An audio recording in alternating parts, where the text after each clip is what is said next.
xin chào. Long thang đâu see you. Long thang đâu see You nữa mà. Ê, hớn bên này.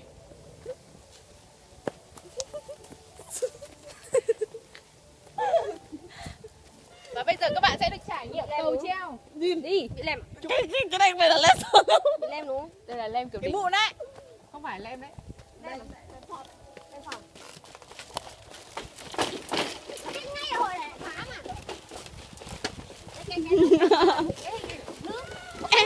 Mở nhang nhảy nhạc xa đây.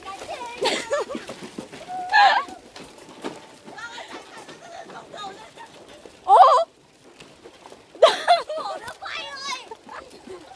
ôi trời.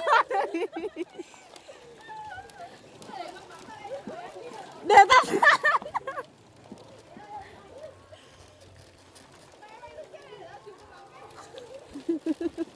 chúng mày dùng đi. Trời ơi. Ôi ôi thôi. Dùng đi mày chụp làm sao được, dùng đi.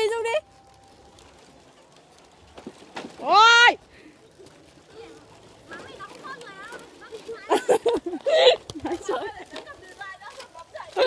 Mẹ ơi, rơi điện thoại rồi đây này. Đùa. Và lúc đấy mẹ tắt cái video chưa đây mà mày phun cơm mẹ mày lên bấm.